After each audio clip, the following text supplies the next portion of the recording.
We've observed with our functions with even degrees, starting with our quadratic functions, that if the leading coefficient is positive, then the graph of this function rises as it goes both to the left and to the right. So this is our standard parabola shape.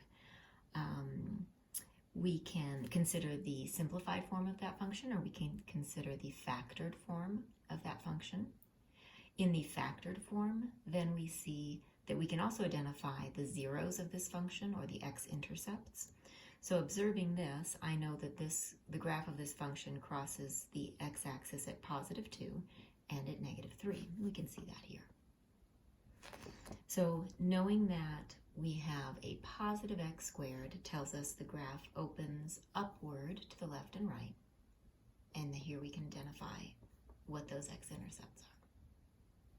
Now we also see that if we have a negative multiplier on our leading coefficient for our parabolas, then it has a reflection about the x-axis, and so it opens downwards. So here's an example, the negative x squared minus 4x minus 4, of a parabola that opens downward. In the factored form, we can see that it will cross the x-intercept at negative 2. For this parabola, that happens to also be the vertex. So we can extend this behavior for any function that has even degree. Okay? So we consider these both functions of degree 2.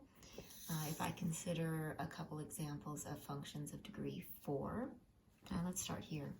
So for this function, degree 4, please observe again that the leading coefficient is positive. The end behavior, so as the graph goes to the left and to the right, is going to match that of a parabola. So with a positive leading coefficient, a parabola rises on both ends. That is going to extend to any polynomial with even degree. So if we have a degree 4, degree 6, degree 8, and so on.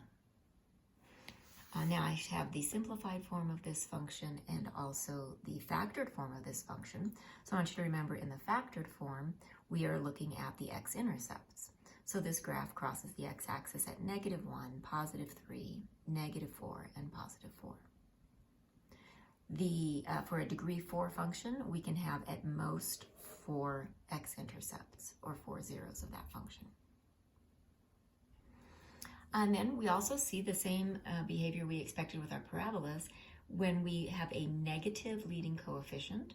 So let's consider the function given here in both its simplified form and its factored form.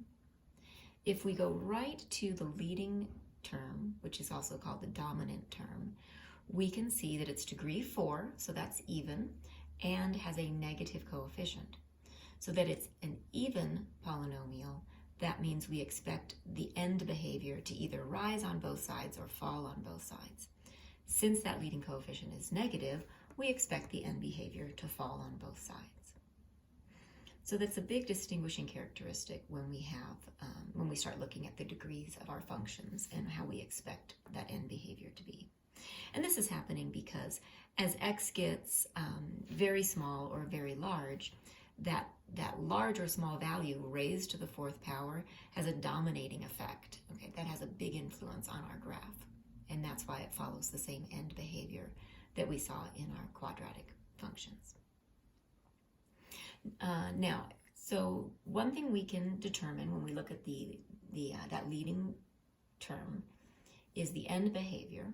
Another thing that we can determine about our graph is from observing what's called the multiplicity of the zeros. Let's come back and let's consider what happened with our parabola here. So here we have zeros, x is negative 2 and x minus 2 and x plus 3. And I would consider those as each having multiplicity 1 because they each occur once in this function. If the multiplicity is 1, then at that x-intercept, the graph simply goes through that value. But if you notice here, when we had our x minus 2 quantity squared, that means we have 2 factors of x plus 2. So the 0, negative 2, has a multiplicity 2.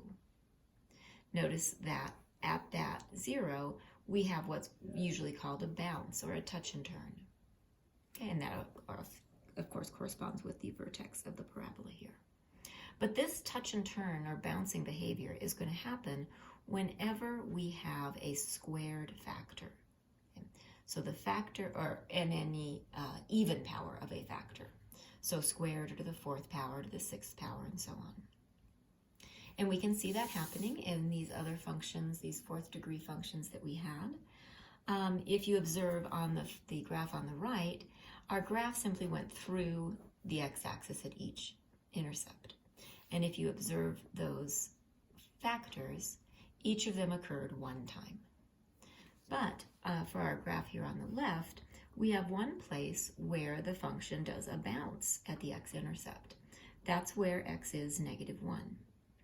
And if you consider the factored form, you'll see that the factor of x plus 1 occurred twice. So we could have also written this as x plus 1 quantity squared. Because that zero, that factor occurs twice, the zero occurs twice, then it's going to follow the behavior at that zero of having this bounce.